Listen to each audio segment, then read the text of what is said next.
This is Inside Indiana Business Radio on Demand for the morning of February 2nd, 2023. I'm Wes Mills.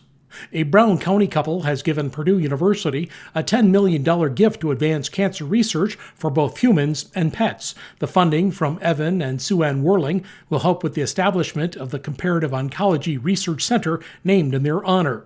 Dr. Deborah Knapp, who is Purdue Distinguished Professor of Comparative Oncology, says the accelerated timeline in dog years helps speed up research for humans.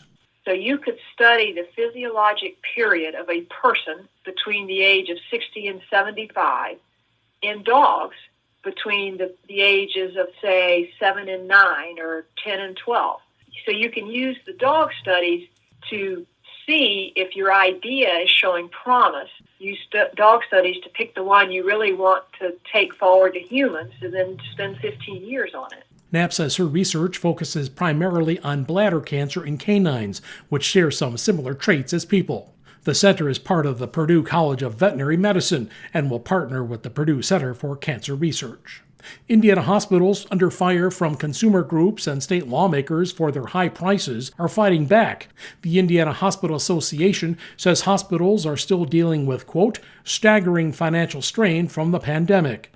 The IHA released the results of a new study that shows hospitals throughout the state experienced their most difficult financial year in 2022 since the beginning of the pandemic.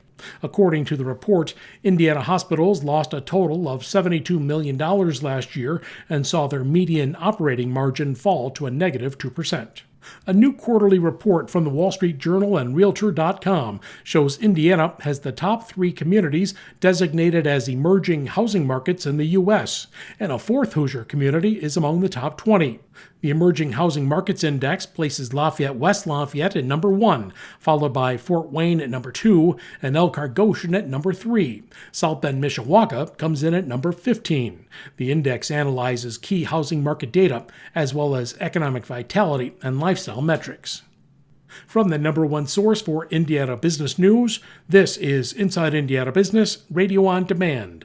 In today's business environment, every company is a tech company. Interested in learning more about emerging technology trends that can make an impact on your strategy in 2023? Join us February 15th for IBJ's Technology Power Breakfast to hear from top tech entrepreneurs, investors, and up-and-comers. Our panelists will dive into key issues and trends that will inspire fresh ideas. RSVP or reserve a corporate table for 10 by February 9th at ibj.com/events.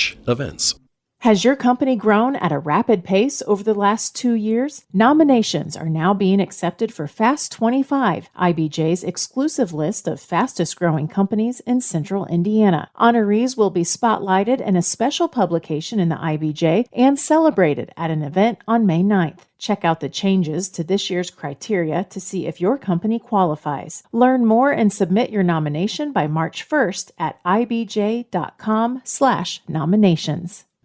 Indiana Automotive Equipment in Hancock County is adding to its portfolio. The company has acquired a pair of businesses in Kentucky and Illinois. Financial details are not being disclosed. The company sells and services garage lifts and other systems for heavy-duty vehicle repair industries. IAE acquired CareTech Automotive Equipment near Louisville and Safety Lane Automotive Equipment in Chicago. Indiana Secretary of Commerce Brad Chambers says 2022 was a record-setting year for entrepreneurship in the Hoosier State. The Indiana Economic Development Corporation says the state saw a record 38 startups participate in its Business Accelerator programs. The startups themselves raised about $65 million in growth funding and created more than 200 jobs. The co-CEO of one of Indiana's largest egg-producing farms expects retail prices for eggs will start to drop in early 2023. Sam Krause of North Manchester-based MPS Egg Farms says at the peak of the nationwide avian flu outbreak, 40 million hens were wiped out. The smaller flock, along with higher feed cost, pushed egg prices up threefold last year. Prices pretty much topped out around the end of December.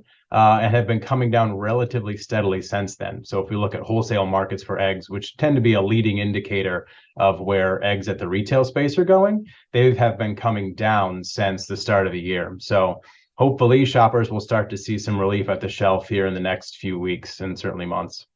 MPS Egg Farms has about 12 million hens in Indiana, Illinois, and Texas, and produces about 250 million dozen eggs annually. Kraus says the company implemented strict measures to avoid infection among its flocks. The City of South Bend has launched the second year of a green energy program that will help nonprofits, schools, and other community organizations install solar panels and other energy efficiency upgrades. The Energy Assistance and Solar Savings Initiative provides free energy assessments and matching grants up to $30,000 for approved sustainability projects. Applications are due by February 24th. I'm Wes Mills, Inside Indiana Business, Radio on Demand.